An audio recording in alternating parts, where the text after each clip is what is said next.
Olá, bruxos e bruxas! Como vocês estão? Estamos aqui, ó, na inauguração real do nosso podcast Magia de Bruxa. E eu duvido que vocês saibam, pensem, adivinhem quem eu convidei para inaugurar o meu canal de podcast, que vai ser maravilhoso. Claudinei Prieto. Olha só que prazer, que Gente, honra. paixão Que da minha honra. vida. Tinha que Você ser que é ele, da não é minha. mesmo?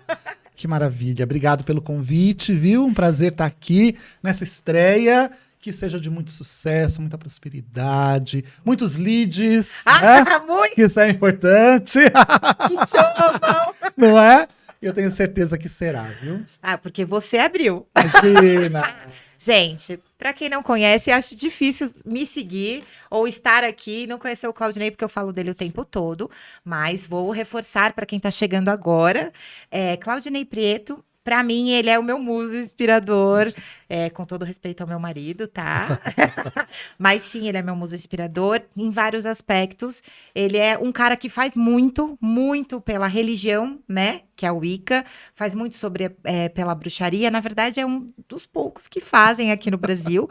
E a gente, aqui é o meu podcast, então eu posso dar minha opinião. Ó, É o Clau, é tudo mesmo. E todo mundo fala, você rasga cedo. O Clau já sabe que esse é meu jeito. Eu sou escorpiana, eu sou intensa, mas eu não minto.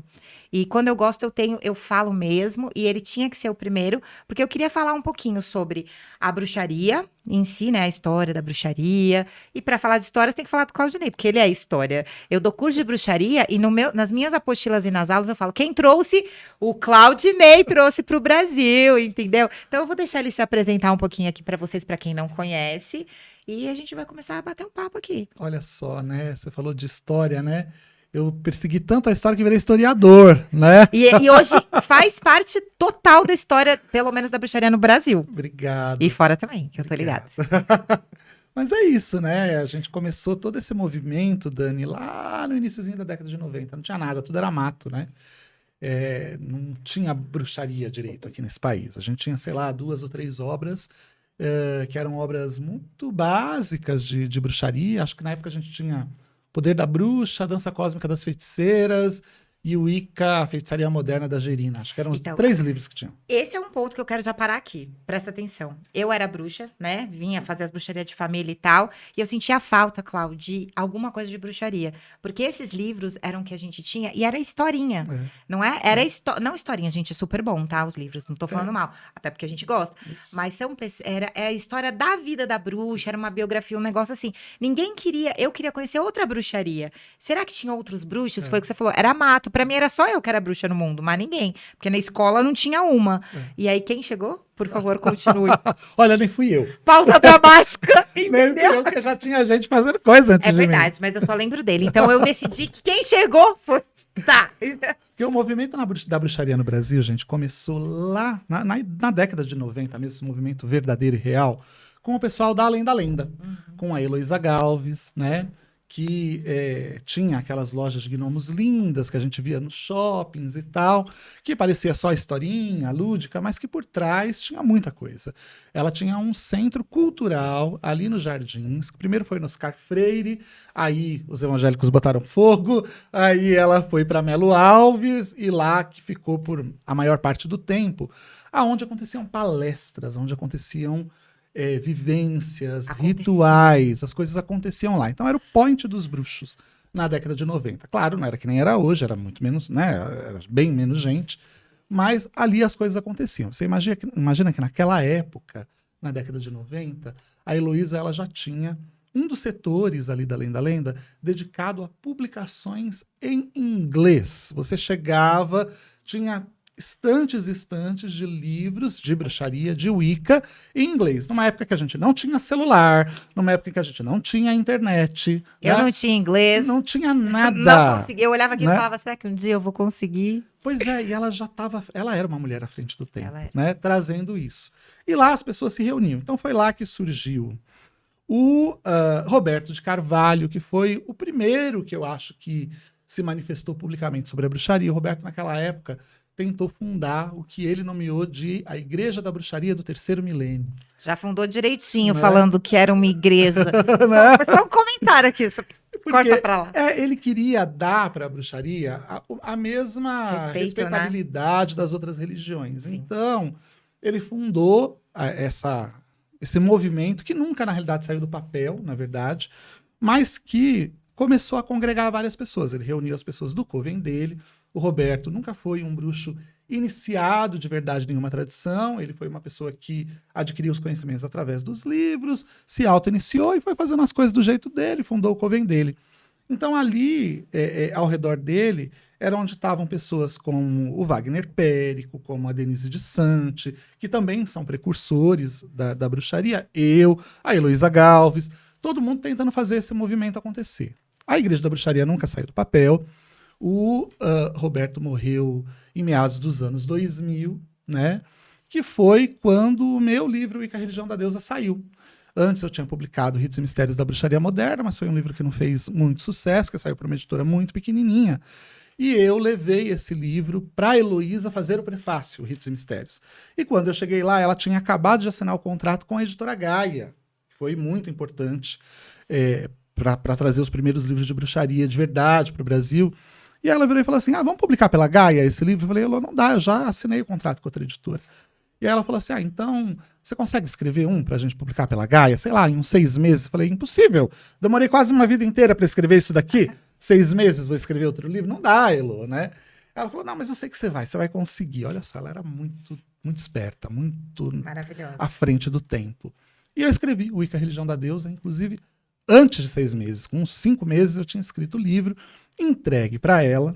Inclusive, o nome do livro não era para se chamar Wicca, a Religião da Deusa. Tem gente que me mata até hoje falando que o Wicca não é a religião da deusa. O Wicca é a religião da deusa e do deus. Aquelas frescuras, matam a né? gente por menos Por também. Qualquer coisa, né?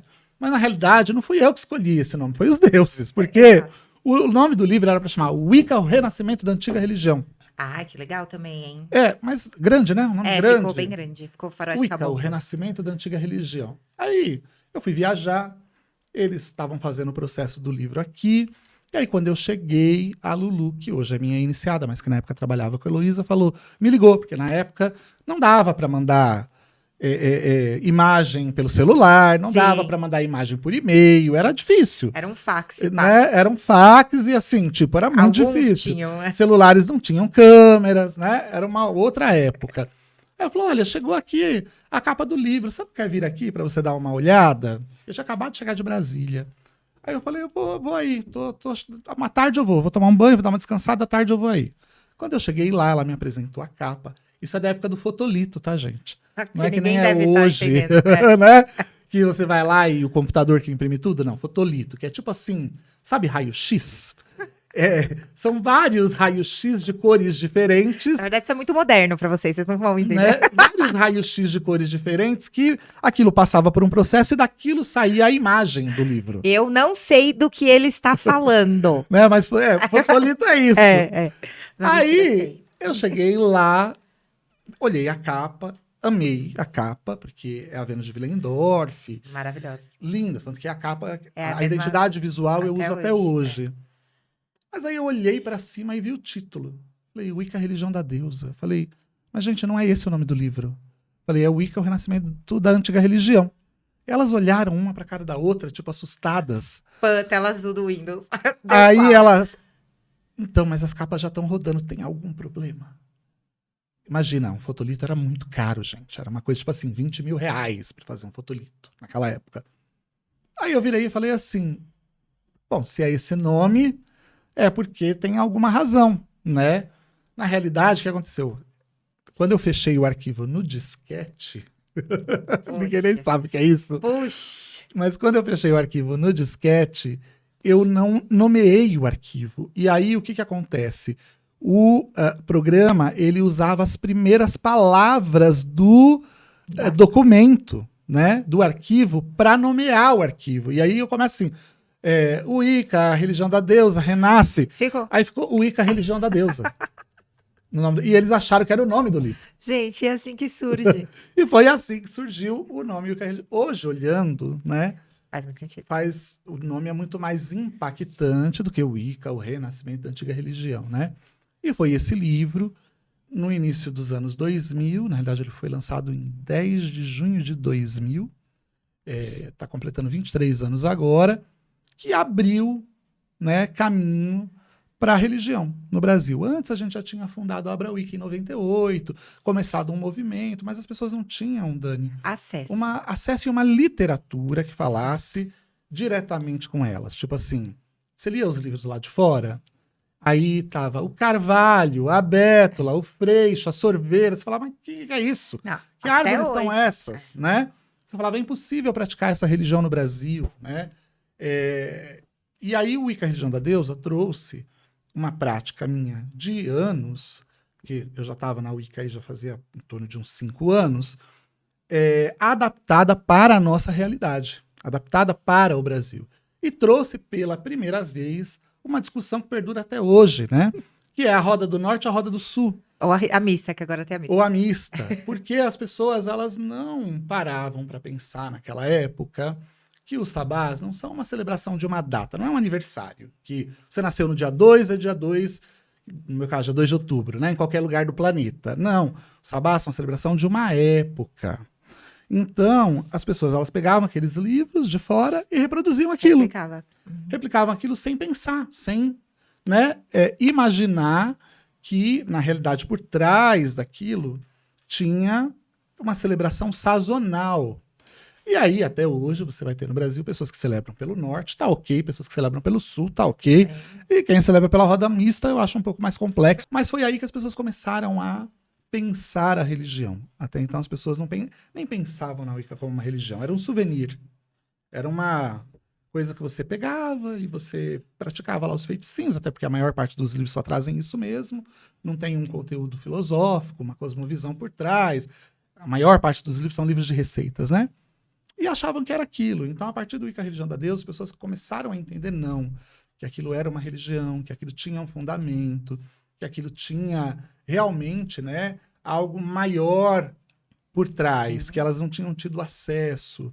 É um dos livros que até hoje no Brasil, se você for olhar, a parte do sabás é uma parte extensa, onde se fala bastante sobre os sabás, onde você tem, além de um exemplo de uma cerimônia, você vai ter ali falando o que você pode fazer na época, as comidas que você pode fazer na época, as atividades, não é? Porque, na realidade, isso, se você pensa na Wicca como uma religião, você vai pensar na sua comunidade ou na sua família, o que você pode fazer com aquelas pessoas naquela época, né?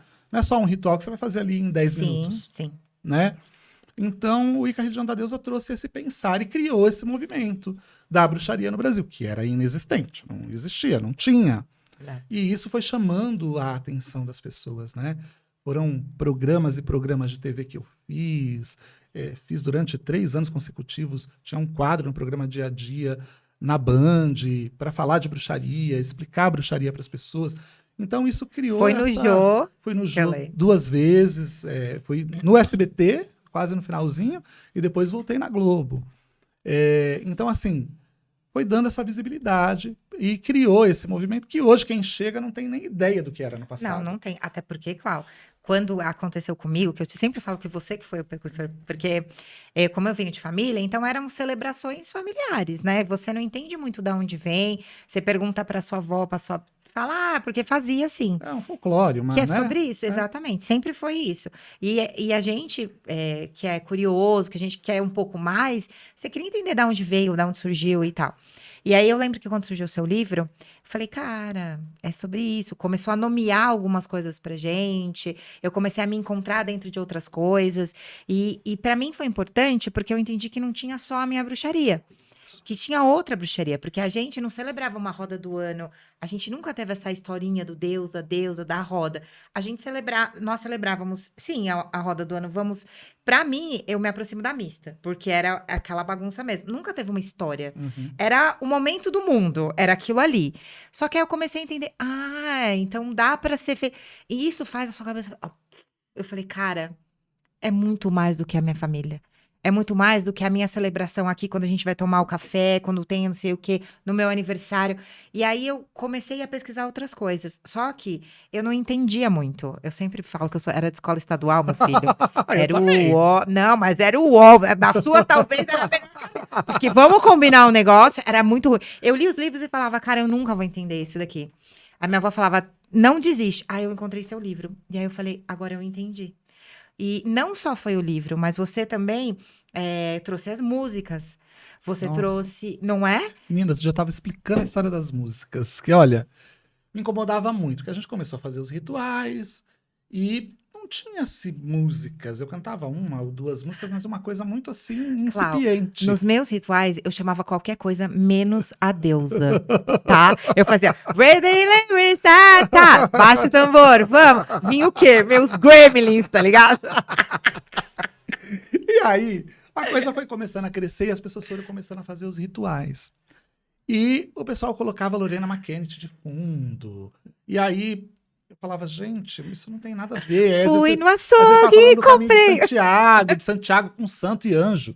Falava, cara, é no meio de ritual de Wicca. Enya, né? Aí eu falei, cara, isso não tem nada a ver. E os meus iniciadores eram de fora do Brasil. Então eu tinha uma ideia, eu não tinha saído ainda para fora do Brasil, mas eu tinha uma ideia do que acontecia. E aí eu comecei eu mesmo a pesquisar. Tipo, cara, a gente precisa achar essas músicas, precisa trazer. Toda religião tem música, não é possível que a nossa não vai ter. Tem uma, duas que eu sei? Não. Né? E ainda em inglês, aquela coisa. Aí a gente começou a importar tapes, sabe? Fita. Que era isso que tinha. Eu tinha do dominó. Né? Tapes dos Estados Unidos para cá. Eram assim, preço de ouro líquido. Ah, imagina. Porque era caríssimo, era difícil de achar. Era aquela época que você tinha que pedir pelo correio, aí você mandava o selo pra pessoa. Era um tormento, era uma outra época. Aí a fita chegava desmagnetizada, porque quando passava lá pela alfândega, eles passavam no detector de metais para ver se não era uma arma, alguma coisa. E aí, isso desmagnetiza a fita. Não sei se você sabe, mas uma das formas que a gente tinha de apagar a fita era passar um imã. Nossa, Lembra? gente. Aí ela ficava vazia. Claudinei também é cultura. Hã? Né? E aí, tinha vezes que a fita chegava... Gente. Aí CDs, aí depois veio CD, É. né? E tinha uma gravadora nos Estados Unidos, que existe até hoje, chamada Lady Sleeper. E naquela época, olha o avanço da época. Você ligava, que era tipo um 0800. Aí, lembra das secretárias eletrônicas? Você falava, se você quer deixar, pressione 1. Se você quer não sei o quê, tá. E eles tinham um sistema que você podia ouvir uns fragmentos Ah, que legal. das músicas dos principais tapes da época. Genial. Aí você ligava e, dependendo do número que você tocava, você ouvia para você poder fazer o pedido. Olha que loucura. muito legal. Né? Já era um super avanço Isso que eu ia para falar, a muito época. moderno. Né? Mas é lá nos Estados Unidos, né? Aí foi assim que a gente começou a trazer as primeiras músicas para o Brasil, os primeiros CDs para o Brasil. E aí a gente começou a fazer versões dessas canções. Graças a Deus. Pegava aquelas músicas em inglês, falava, bom, fazer um paralelo em português. E aí a gente começou a incorporar as músicas e o tambor nos rituais. Outro dia eu estava num evento falando que é muito engraçado que eu vejo a estética que eu criei com todo mundo. Porque hoje todo mundo pega, usa tambor redondo, não sabe nem por que tá usando, mas fui eu que comecei com isso, entendeu? É verdade. Lá em 1900 e bolinha. Eu comecei a usar muito depois. Fui eu que comecei, né? A vela branca, preta e vermelha no altar, tudo fui eu. Então eu vejo a estética, eu vou passando pela internet, pelo Instagram e tal, eu vou vendo a estética que foi desenvolvida. Você já marcando. E eu tô lá. A pessoa nem sabe às vezes, mas eu tô lá. Você também criou uma nova versão de uma coisa que você nem tem ideia, do stand-up. Porque depois que eu entendi a letra das músicas, você não tem ideia do que a gente passou mal. A gente passa mal de rir até hoje. Olha. Porque a gente invocava tudo menos a deusa. Tá vendo? Era muito bom. É que nem We are the silver. É sobre isso a minha vida. Minha vida fazendo ritual, era isso daí. Era isso. E foi assim que tudo começou, né? Aí depois a gente começou a fazer as músicas, a criar as canções, daí surge Espiral e todas essas canções, né? Espiral tem história. A gente Tem pode ficar história. um dia inteiro só falando de Espiral. Foi, eu nem ia usar essa música, na realidade. Eu não queria usar ela. Todo mundo, até na igreja canta, Eu mentira. fui, quase. Mas você tá nisso, tá Nas chegando. igrejas do Santo Daime usam. Ah, não, total. Né? Em Todos vários usam. rituais de várias coisas, DJ internacional, tudo já. isso. E tem um detalhe também, como se não bastasse isso, eu também lembro, gente, quando foi a primeira vez da minha vida, não sei se você sabe dessa, hein, sei. gente, que eu pisei numa feira esotérica e eu falei, pela deusa, o que é isso aqui? Quanta gente esotérica, quanta gente incrível. Aí eu Tanta gente estranha, né? Não, a gente se sente em casa. É a Disney da. Como que é que a gente falou? Lollapalooza agora. Lollapalooza. Eu entrei, eu lembro que eu até tava com um namoradinho na época, com todo respeito, meu amor. Mas ele olhou e falou assim: nossa, que lugar estranho. Eu falei, cala a boca. Eu tô em casa. Eu nunca me senti tão em casa. E eu chorei, porque eu sou de Escorpião, mas eu sou de É água. água. Água pra caramba. E aí eu chorei e me emocionei. E, claro, eu lembro, a primeira vez que eu pisei na Mystic Fair, eu falei, a minha mãe foi junto, né? Porque eu e minha mãe, a gente sempre foi, né? Aí eu falei, mãe, um dia eu vou estar do outro lado. E eu, coitada de mim, achei que eu ia só vender, sei lá, trabalhar para alguém em alguma loja esotérica. Mas eu falei, um dia, mãe, eu vou estar aqui, porque é aqui que eu... Nossa, e morri. E hoje, graças a você, estou. Mas você precisa falar da Mystic, porque a Mystic é um lugar, gente, que você encontra tudo, aprende de graça, e o mais, assim, de graça, sim, né? Porque não é curso. Você chega lá, você tem o quê? Tem. Quantas monte de palestra, Palestras. tudo junto, uma loucura. E assim, você sai de lá outra pessoa. É um tratamento. Eu falo que você entra, você sai outra pessoa. Você muda a vida. Você falou uma coisa interessante, né, Dani? Até hoje eu vim com essa camiseta, né? Ó. Que ela fala, apoia suas bruxas locais. Porque, na realidade, eu fui criando as coisas, eu fui fazendo as coisas. As pessoas não faziam, eu fui fazendo, né? Porque eu sempre vi que existia algo além que a gente podia ir. Então, eu fundei a primeira associação de bruxaria, porque ninguém fez, né? Me prestei ao papel de ir na televisão pela primeira vez falar de bruxaria no programa Mistério do Walter Avancini em 1996. Porque nunca ninguém tinha falado, e eu achava que era importante as pessoas saberem que bruxaria não era a historinha da Branca de Neve, que era uma religião, Não é de que existiam pessoas sérias. Então aceitei esse desafio. Que foi daquele que do Caldeirão? Que Não, você me esse contou? daí foi o SBT Repórter. Ah, depois um dia ele veio aqui pra contar, é muito bom. O Klaus, gente, ele é uma lenda, sério. Explodi em rede nacional. Não, muito bom. Mas continua. Aí fundei a Abra Wicca, né? Não só a associação, que foi muito importante na década de 90. Eu lembro A gente estava em todos os estados com conselhos locais. Foi assim que a gente conseguiu criar um movimento. E ajudava muita gente que era independente, vamos dizer assim. Foi muito importante, né? Comecei a fazer rituais públicos. Fui para o Parque Ibirapuera desbravar isso. Imagina você com mais 200, 300 pessoas ali, todo mundo de preto, esquisito, no Parque Ibirapuera, num domingo à tarde, tocando tambor, cantando e dançando, fazendo um ritual de levantando uma tame, fazendo um ritual de bruxaria, né? Porque eu achava que era importante. Foi aí que eu aboli as roupas cerimoniais, as roupas rituais nos ritos públicos, porque eu achava que era importante as pessoas entenderem que bruxos eram pessoas normais. Normais, exato. Né? Então eu falei, nada de capa, nada de veste cerimonial. As pessoas têm que vir aqui e têm que entender que a gente é normal, né? E as músicas, comecei a fazer dessa forma, né? Comecei a escrever, porque não tinha. E a Mystic Fair era a mesma coisa. Eu sempre tive um sonho que era fazer com que as pessoas que têm uma relação com a espiritualidade pudessem sobreviver sem se prostituir. Porque, na verdade, eu acredito que é exatamente isso. As pessoas, elas acabam indo para uma profissão que não tem nada a ver com elas. Ficam doentes. Porque não conseguem viver do que gostam. Não conseguem viver daquilo que as motiva, né?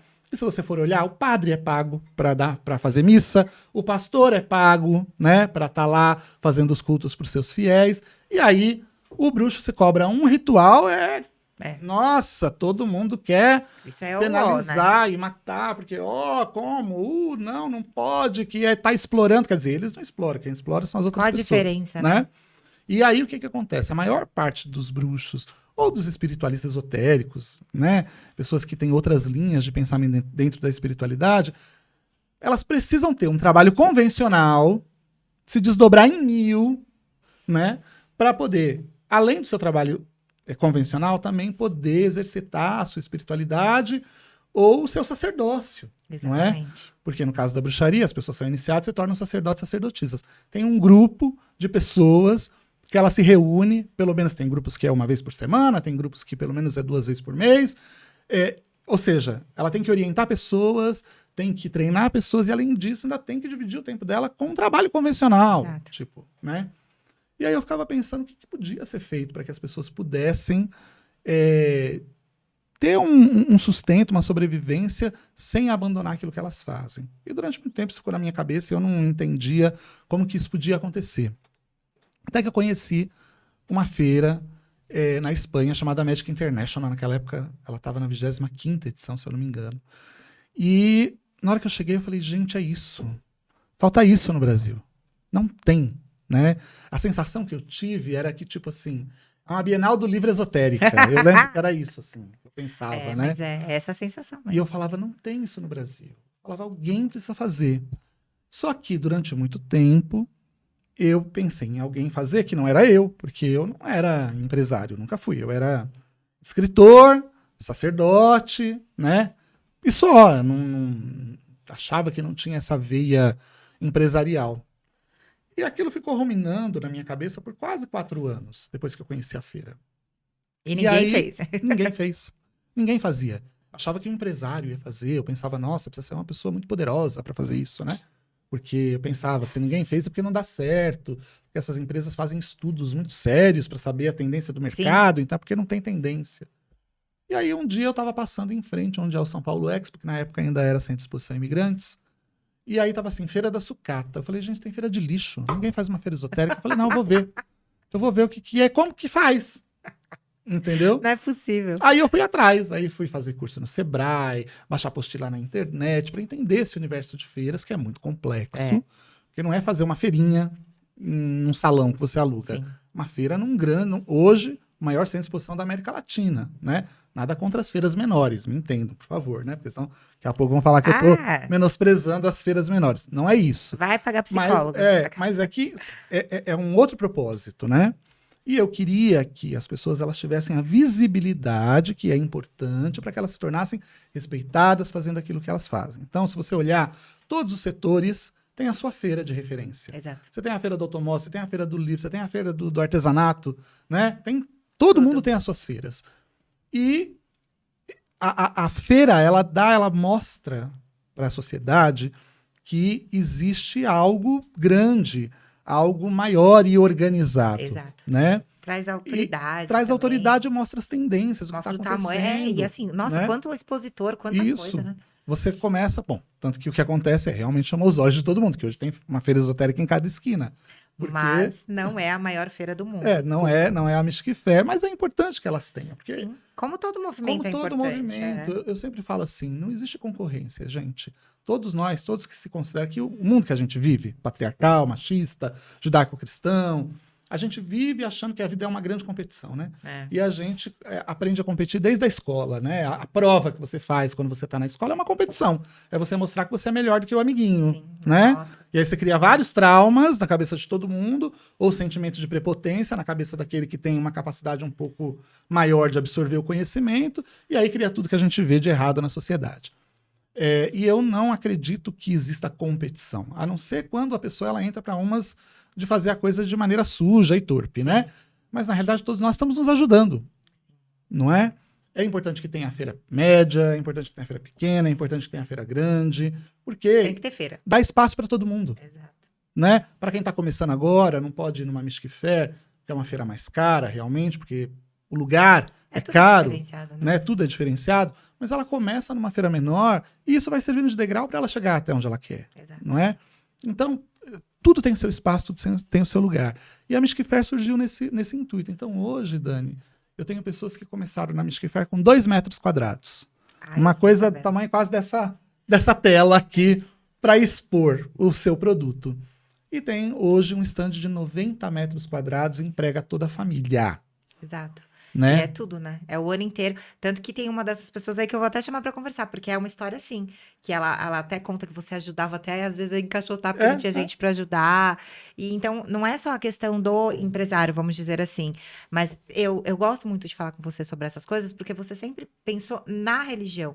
Sempre, não só na sua, na Não. sua Wicca, mas na bruxaria no geral. E isso sempre foi o diferencial, porque aí você trouxe muita coisa importante, que se não fosse, na minha visão, você não teria. E nunca foi por dinheiro, né? Tanto que até hoje, por exemplo, você vai lá no meu museu de bruxaria, que também fiz porque ninguém fez. É que eu ia justamente falar O isso. santuário, fiz porque ninguém fez. Você visita o museu de graça, você participa dos rituais de graça, não é? Não é cobrado nada. Eu nunca cobrei pelos meus rituais abertos, pelos meus rituais, nem os fechados, porque os fechados não entra mesmo, só entra quem é Isso iniciado. que eu ia falar. Mas pelos ritos abertos, nunca cobrei, mas também não tenho nada contra quem cobre, Sim. porque cada um tem as suas necessidades. Isso, e é cada uma realidade, né? E cada um tem uma realidade diferente. Mas por quê? Porque eu sempre quis que as pessoas tivessem esse acesso, né? Eu acho que isso é importante, porque o conhecimento liberta a gente. Eu fui libertado, eu mudei a minha realidade de vida, de quem eu sou, né? De onde eu vim, através do conhecimento. Exato. Né? E te falo mais, eu sempre, né? A minha família sempre fez bruxaria e tal. Mas quando eu conheci outras bruxarias, conhecia tudo isso que, né? Sim. Gente, acontece. Mas quando eu conheci você, quando eu conheci os seus livros, tudo que você trouxe, eu entendi que eu também precisava renascer. Eu também precisava despertar. Porque você, às vezes, você traz uma bruxaria familiar. Pô, sua avó é benzedeira. Todo mundo tem uma história, principalmente no Brasil. Sim. Mas você precisa despertar. E, às vezes, o que você só precisa é olhar ao seu redor. Só que se ninguém também vai à frente e falar, não, galera, relaxa que eu mostro, ninguém nunca ia ter acesso. Eu falo que eu sou o Exu da Wicca. Ai, com certeza! Mas não é? Foi eu sou o Exu da Wicca. Eu vou lá, abro o caminho, o povo vem atrás. O cara da comunicação, porque Exu é comunicação, Exu é desprendimento, Exu faz a gente acordar, Exu abre caminhos. É o grande mago, acabou. Né? Agora com vocês não é o caso. É o Exu da Wicca. Eu falo que eu sou meio Exu da Wicca, porque eu vou lá e abro o caminho e as pessoas vêm atrás. E é isso mesmo. Até porque hoje, Dani, eu não conseguiria dar conta de tudo, sim, não é? Sim. E, na realidade, muitas das coisas que eu fiz ou que eu faço até hoje é no sentido de promover esse despertar. A pessoa falar, eu também posso, eu também consigo, eu também posso ir fazer. Tipo, qualquer pessoa, né? A gente aqui, uma dona de casa, uma psicóloga, uma pessoa, todo mundo pode. Isso é muito louco. Dani, é só olhar a minha história. Hoje quem chega, vê a Misquifere, vê a minha vida, fala, nossa, que coisa, né? Ele é privilegiado. Mas não sou privilegiado. Quando eu nasci, o meu pai teve câncer de intestino, perdeu o trabalho, se tornou aposentado por invalidez. Nós perdemos tudo que nós tínhamos, tivemos que vender casa, tudo, porque químio, todas aquelas coisas. Imagina isso há 46 anos. Era muito mais difícil do que hoje. Com certeza. Né? Naquela época... Vocês sabem, ainda tinha ditadura militar, a gente estava num momento econômico super complexo no país, a gente tinha os altos e baixos, eu passei por todos os planos, cruzado, tudo que você pode pensar, tsunami, tudo. Eu participei, eu passei, né, na minha infância por essa vida. E era aquele tempo que, tipo, aluguel, você pagava esse mês, o mês que vem você não sabia o valor que vinha. Era bem difícil. Então, eu não soube, até acho que os meus 10 anos de idade, o que era começar a aula, começar o ano numa escola e terminar na mesma escola. Porque a gente viajava, mudava de viajar, que eu digo, é mudar de uma casa para outra, né, literalmente. E às vezes é uma viagem mesmo, né? Não, às vezes era, porque eu já morei em Marcilac, em Parelheiros, numa cidadezinha chamada Imbura, que é desse tamanho. Já morei Jardim Ângela, já morei Jardim Selma. Olha, né, quem conhece os nomes sabe como são esses lugares, bem próximos de comunidades e tudo. Então, assim, eu consegui, sabe? Então, qualquer um pode conseguir. Exato. E conseguir isso graças à bruxaria, graças à magia. E graças a você, né? Não, porque se você não vai atrás, mas a bruxaria me deu cultura, a bruxaria me ensinou história, a bruxaria fez com que eu tivesse que aprender inglês, Porque se eu quisesse me aprofundar, eu tinha que ler os livros isso. em inglês. Eu aprendi inglês, queridos, praticamente sozinho. Sim. Eu economizei dinheiro na época para comprar uma caneta tradutora, que era aquela caneta que você passava na palavrinha e aí aparecia no bip O significado. a tradução do significado, que era para eu entender o que eu estava lendo, sabe? Então, quem hoje chega e vê e fala, nossa, ele tem a Mystic Fair, nossa, ele tem 16 livros, nossa, ele é arqui-sacerdote da Fellowship of Christ, nossa, ele é iniciado em 10 tradições de bruxaria, é conhecido no mundo inteiro.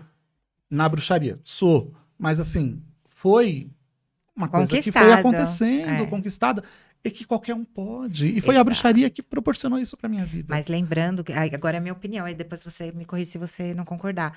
A bruxaria, ela não é um restaurante onde você é servido. Isso. Ela é um self-service. Então, sim, a bruxaria fez tudo isso pelo Clau, mas porque ele foi atrás e ele buscou. E conseguir identificar, né, as oportunidades. Exato. Não, e foi atrás, Clau, tem que ir atrás, porque isso era outra coisa que, se você já topar, a gente já vai se enfiando aí, que é sobre o tal do neopaganismo e o paganismo que a gente estava falando, que não é bem o neopaganismo, vamos falar assim, a bruxaria moderna de internet, de TikTok, da galera, porque eu acho muito legal isso, a sua trajetória. Eu olho algumas coisas, assim, hoje, eu não vejo essa força. A minha avó, ela falava assim, eu lutei muito para conquistar as coisas. E hoje você tem um monte de coisa de mão beijada. Talvez você não dê o mesmo valor às coisas como eu dei. Né? A história do eu andar. Tem uma história aí na internet que fala, eu andava de cavalo, aí para hoje meu filho comprar o carro dele, mas ele nunca vai dar o valor que eu dei, porque ele não andou de cavalo. Então minha avó, ela sempre falava assim, você é fraca. Você não sabe, falando de menstruação, você não sabe o que é cólica, você não sabe o que é... Não... Hoje vocês têm um monte de facilidade, tem médico, igual você falou do seu pai. Ela fala, você é fraca, você não... Aonde você vai chegar? Você tem que ter força, você tem que ir atrás. Meu, ela tinha 49 mil filhos e eu não entendo como ela não tinha a Peppa no celular dela. Oi? Quem sobrevive sem a Peppa? É sobre isso. E hoje a gente vê uma bruxaria... Claro que, né, com muito respeito, o que as pessoas precisam entender é que a gente não tá aqui para ficar falando de um e de outro, a gente tá falando da nossa opinião. Exato, né, do como a gente vê. Mas, assim, hoje nós vemos uma bruxaria extremamente rasa e superficial ou baseada em livros. E os livros, e a gente sabe que tem muitos livros bons, tem muitos livros horrendos, mas que a bruxaria, ela não tá no livro. Até porque a deusa nunca permitiria você colocar os segredos de algumas coisas. A gente diz que a Wicca talvez seja a única religião que não seja uma religião de livros, né? Você tem lá o judaísmo, o Torá, você tem a Igreja Católica, a Bíblia. Então, né, você tem os Vedas, os indianos. Cada religião tem lá os seus livros. A gente não tem, né? O nosso conhecimento, nosso livro é a natureza, é as folhas das árvores. E a oralidade também, né? E a oralidade, porque a gente vem de uma tradição espiritual de povos que eram ágrafos, não sabiam escrever nem ler, né? Claro, adaptada para a modernidade, mas é a tradição oral.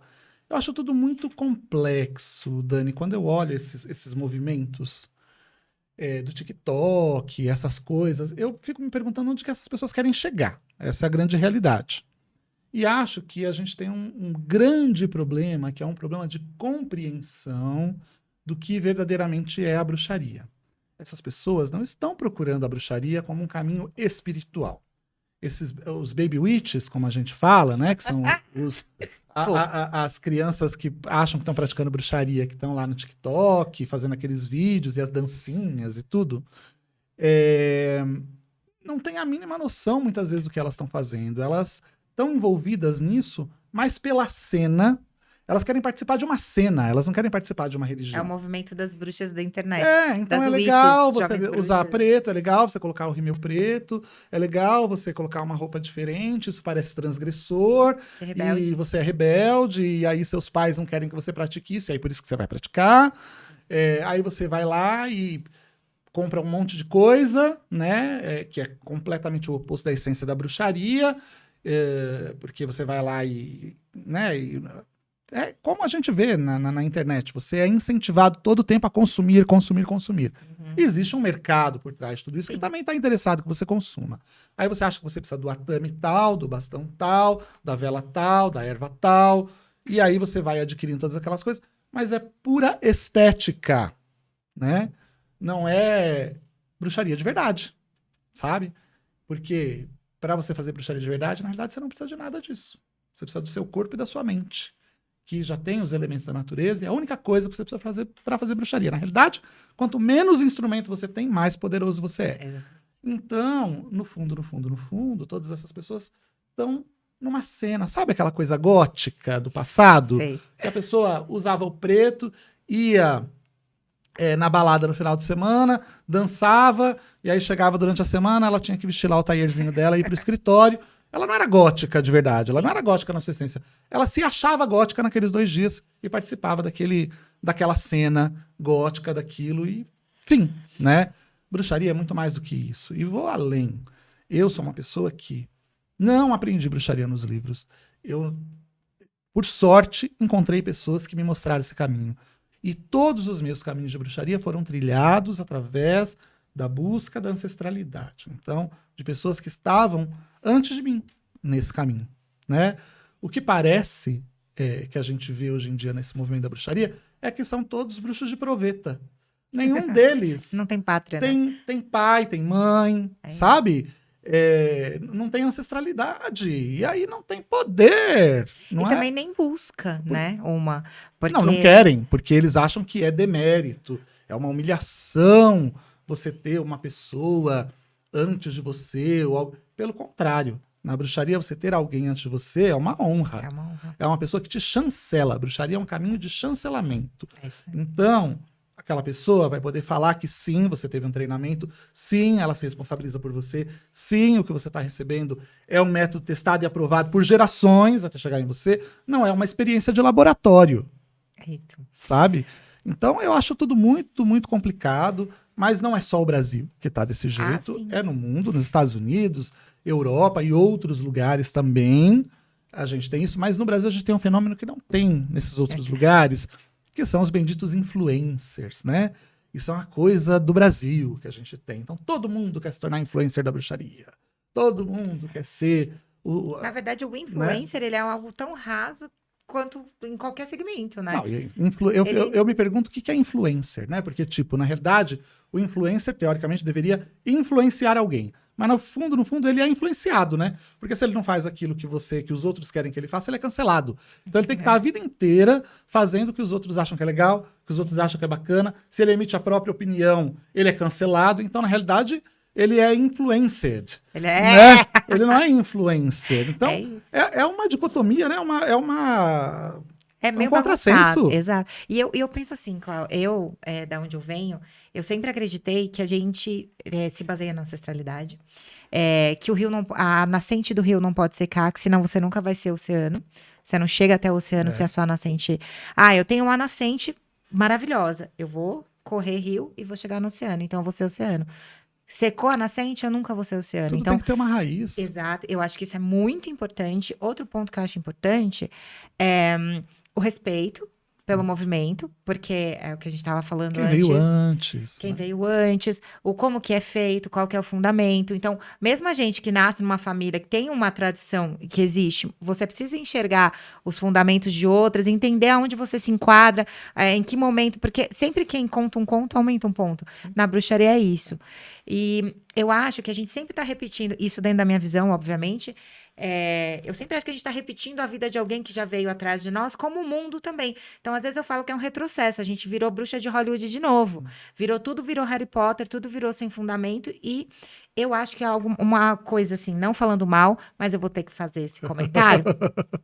Eu acho que o que atrapalha muito é a bruxaria solitária. Essa coisa da auto-iniciação, essa coisa... Porque, assim, eu olho para a minha geração, para as bruxas atrás, assim, e ninguém consegue me dizer exatamente de onde surgiu isso, sabe? Tipo, aonde tá? Onde você aprendeu? Então, se perdeu muito porque... Eu não sei, mas escrevia muito a lápis. E apaga os negócios. Então, eu tenho um monte de coisa que eu não sei de onde foi, porque ela escrevia embaixo de onde ela tirou, quem é a pessoa que assinou, mas você não enxerga mais. Mas hoje, tem muita tradição por aí, tem clãs respeitados, tem muita coisa legal. E as pessoas não buscam isso, justamente pelo que você falou, que é a coisa da bruxaria solitária, e deu buscar alguém é desmérito. Tipo assim, é demérito, desmérito. Ou desmérito, porque desmerece. Porque ela se sente o quê? Não, eu não sou um alecrim dourado que nasci no campo para ser semeado. porque é sobre isso. Todo mundo é isso. Você pega grupos de pessoas, pelo menos falam assim pra mim, ai, sabe, professora, eu não vejo nada, eu não sinto nada. E ela se sente um lixo. Por quê? Porque todo mundo vê tudo, Nossa. todo mundo sente tudo. Desceu Lilith aqui em mim e falou, oi, querida, ó, escreve um livro aqui. Gente, não é sobre isso, nunca foi. E aí se transformou no quê? Pra mim, numa fantasia. Tem duas coisas que eu acho que é importante a gente pontuar, ou três talvez, não sei, né? 7. Sou de humanas, sou de exatas, mas assim... Número 3, que é da deusa? Né? A primeira delas é que, no fundo, muitas pessoas estão buscando a bruxaria não pelo que ela é, mas para extravasar algumas das suas esquizofrenias e alguns dos seus problemas, né? Das suas fantasias. Então, são pessoas que acabam encontrando na espiritualidade um porto seguro para extravasar tudo isso, que seriam chamadas de loucas lá fora, e aqui tudo é aceito, né? É bruxa. E aí eu sempre digo que tem muita gente que não precisa de bruxaria, precisa de um psicólogo, né? Não é bruxaria que a pessoa está precisando, ela está precisando de terapia. Ele né? fala mesmo. Não é bruxaria. Muito bom e faz sentido. Esse é um ponto. Na questão tanto da bruxaria, da Wicca, como dos movimentos espirituais de uma forma geral, o que eu vejo é que muitas pessoas elas não estão nisso seguindo um chamado vocacional verdadeiro, porque é uma vocação. Você ser sacerdote ou orientar a vida das pessoas é uma vocação. A gente vê que, na realidade, muitas pessoas buscam esses caminhos para elas terem um destaque que elas não conseguiram ter na vida delas de uma outra maneira. É isso, cara. Então, não conseguiram ser médicos de destaque, não conseguiram ser advogados de destaque, não conseguiram se tornar o ator ou a atriz de destaque. Aí eles vêm para esse caminho querendo se tornar espiritualistas de destaque, famosos. E aí eles confundem. Eles acham que eles são artistas, que eles não são espiritualistas, né? E eu sempre digo, um sacerdote, ele serve a sua comunidade. Ele não é artista.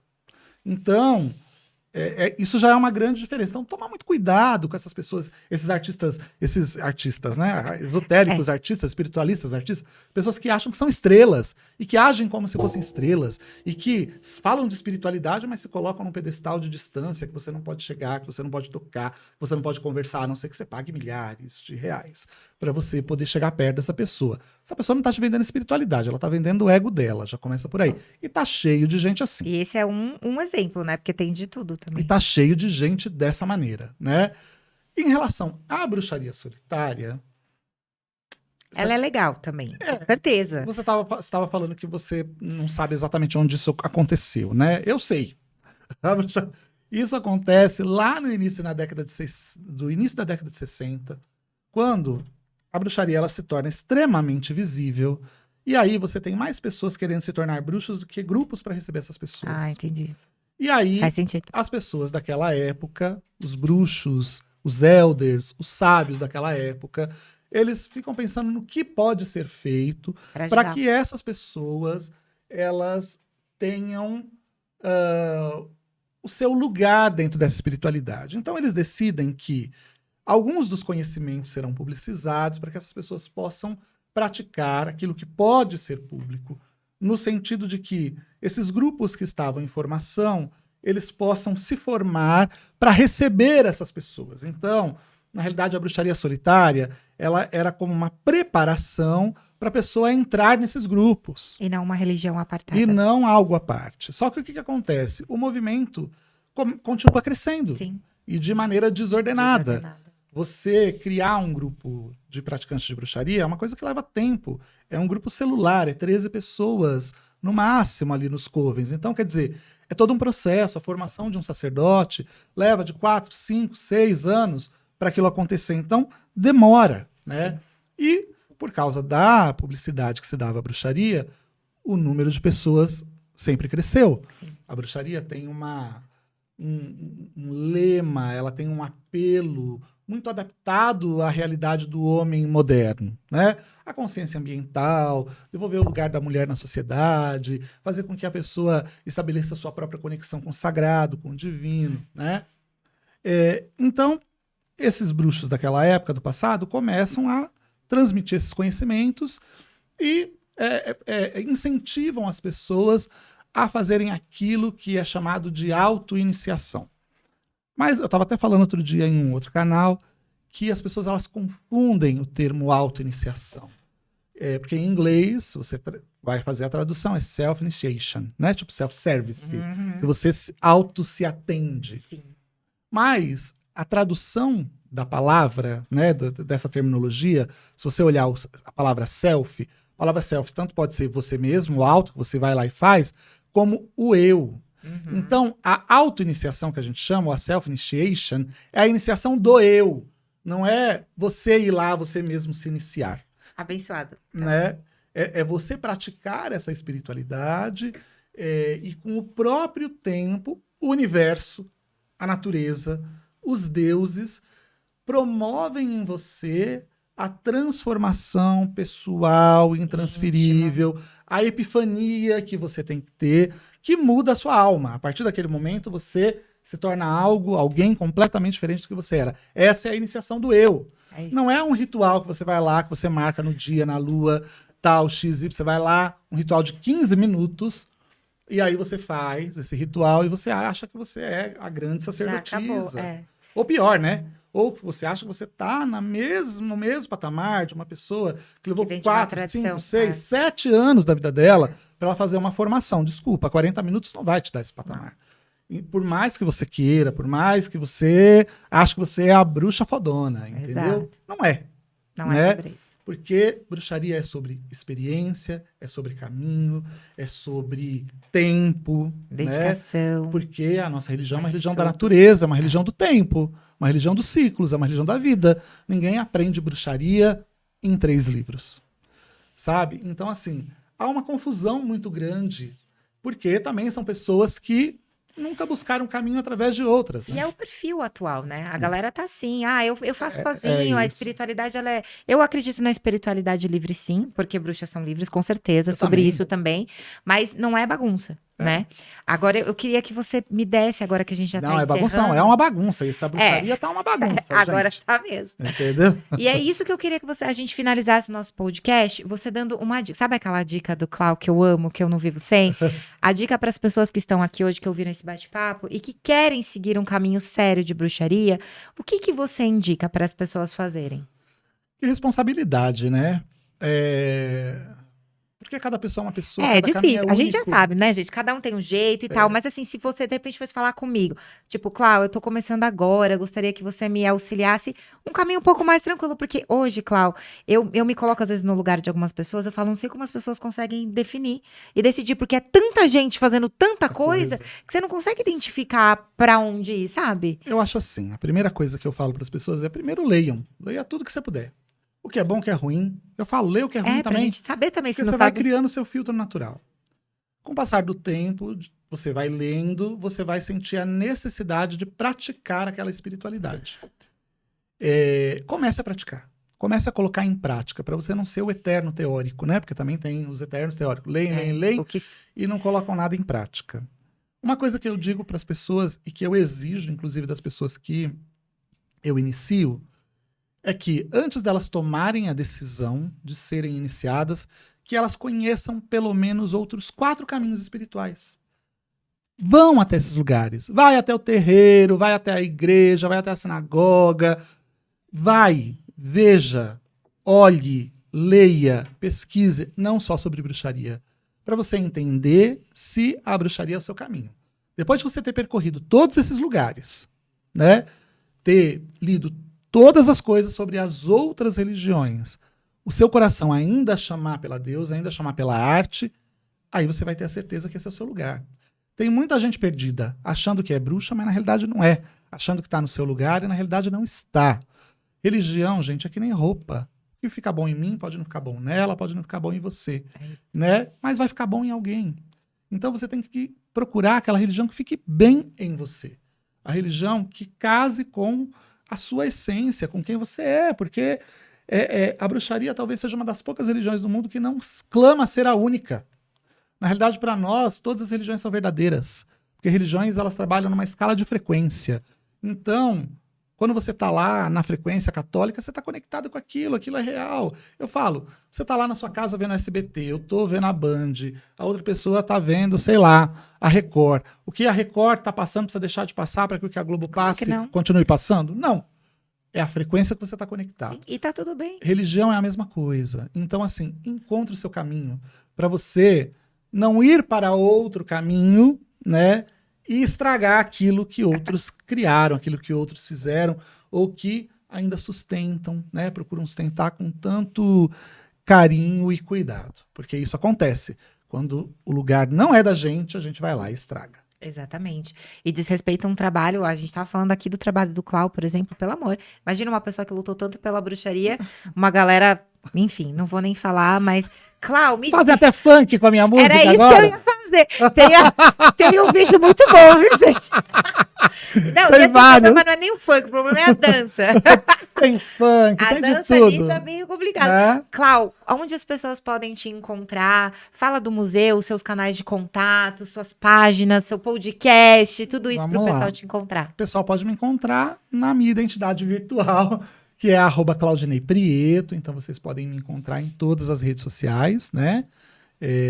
Colocou Claudinei Prieto, vai me achar. No Google, filho. No Google, no Face, no Insta, no YouTube, O Google ali é o... em todos os lugares, no chat GPT, isso em mesmo. todos os lugares eu vou aparecer. Ó, até rimou, né?